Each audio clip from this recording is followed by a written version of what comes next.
জোনাকী যুগৰ ত্ৰিমূৰ্তি বুলি ক'লে চন্দ্ৰকুমাৰ আগৰৱালা, লক্ষ্মীনাথ বেজবৰুৱা আৰু হেমচন্দ্ৰ গোস্বামীক বুজা যায়। এই তিনিগৰাকীৰ প্ৰচেষ্টাতে 1889 চনত জোনাকী কাকতখন প্ৰকাশ পাইছিল। এই জোনাকী কাকতৰ প্ৰথম বৰ্ষৰ প্ৰথম সংখ্যাতে প্ৰকাশ পাইছিল চন্দ্ৰকুমাৰ আগৰৱালাৰ এটি কবিতা বনকুঁৱৰী। এই বনকুঁৱৰী হৈছে প্ৰথমটি অসমীয়া ৰোমান্টিক কবিতা। চন্দ্ৰকুমাৰ আগৰৱালাৰ কবিতা পুথি দুখন হৈছে প্ৰতিমা আৰু বীণ বৰাগী। প্ৰথমখন কবিতা পুথিৰ নাম প্ৰতিমা। সেয়ে প্ৰতিমাৰ খনিকৰ আখ্যা দিয়া হয় এইগৰাকী কবিক। এই কবিতা পুথিখন সন্দৰ্ভত লক্ষ্মীনাথ বেজবৰুৱাই লিখিছিল, প্ৰতিমাখন সৰু কিন্তু নিভাঁজ সোণৰ। আজিৰ পাঠৰ বিষয় চন্দ্ৰকুমাৰ আগৰৱালাৰ কবিতা মানৱ বন্দনা। আহিছে মানুহ, গৈছে মানুহ, মানুহ ময়াপী জীৱ, মানুহ সোঁতৰ অন্ত নাইকিয়া, বুলিলে মৰত কিয়। মানৱী জনম দিয়া উটুৱাই, মানৱী কৰম সোঁতে, মানুহৰ মৰম বুজিবা মানুহে, ধৰম যে মৰমতে। মানুহেই লগ, মানুহেই সং, মানুহেই পৰাৎপৰ, এই যে পৃথিৱী স্বৰ্গতো অধিক, মানুহৰ নিজাপি ঘৰ। মানুহেই দেৱ, মানুহেই সেৱ, মানুহ বিনে নাই কেও, কৰা কৰা পূজা পাদ্য অৰ্ঘ লৈ, জয় জয় মানৱ দেৱ।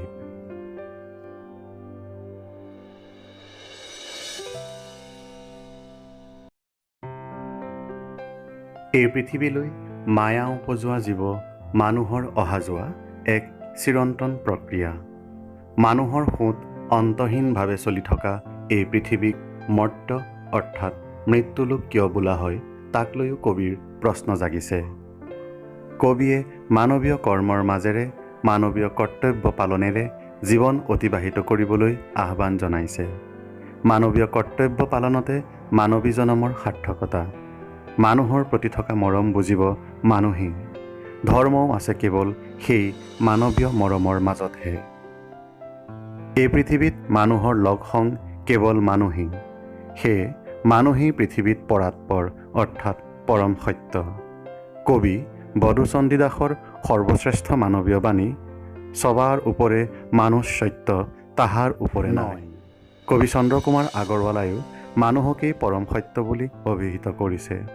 শ্ৰেষ্ঠতকৈও শ্ৰেষ্ঠ তথা পৰম সত্য মানুহৰ বাসভূমি এই পৃথিৱী স্বৰ্গতকৈও অধিক। স্বৰ্গ, দেৱলোক আদি মানুহৰ কল্পনাপ্ৰসূত, কিন্তু এই পৃথিৱী বাস্তৱ মানুহৰ নিজৰ ঘৰ। কবিৰ মতে এই পৃথিৱীত মানুহেই দেৱতা আৰু মানুহেই সেৱাৰ যোগ্য। মানুহৰ বিনে আৰু কোনো সত্য নাই।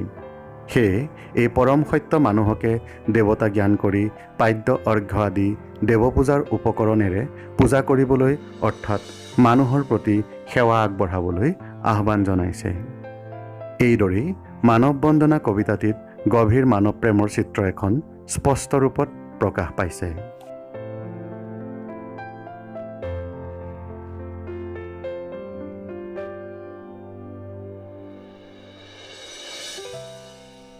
প্ৰশ্নোত্তৰ আলোচনা।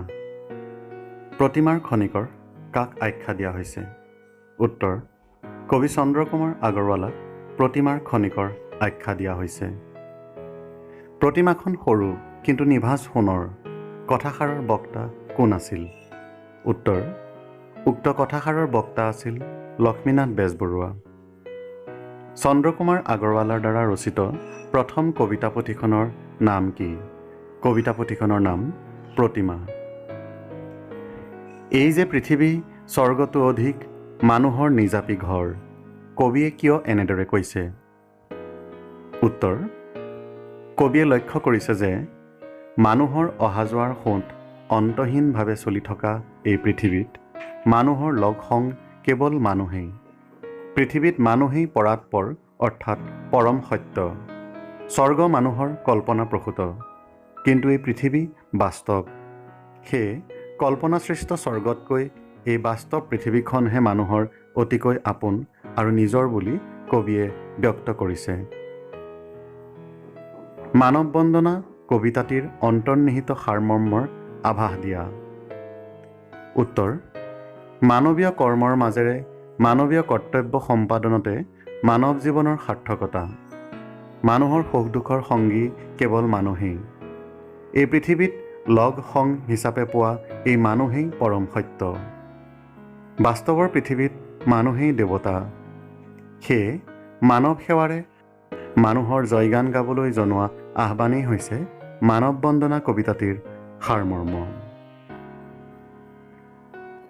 আজি আমি চন্দ্ৰকুমাৰ আগৰৱালা ৰচিত মানৱ বন্দনা কবিতাটিৰ এটি আলোচনা আগবঢ়ালোঁ। লগতে উচ্চতৰ মাধ্যমিক চূড়ান্ত বৰ্ষৰ পৰীক্ষাত বিগত বৰ্ষসমূহত অহা বিভিন্ন প্ৰশ্নোত্তৰৰ এটি চমু আলোচনা আগবঢ়ালোঁ। আশা কৰোঁ এই আলোচনাটিৰ পৰা ছাত্ৰ ছাত্ৰীসকলৰ লগতে আগ্ৰহীজন উপকৃত হ'ব। পুনৰ এটি নতুন বিষয় লৈ আমি আকৌ আহিম। অন্য এটি আলোচনাত পুনৰ লগ পোৱাৰ আশাৰে আজিলৈ ইয়াতে সামৰিছোঁ। ধন্যবাদ।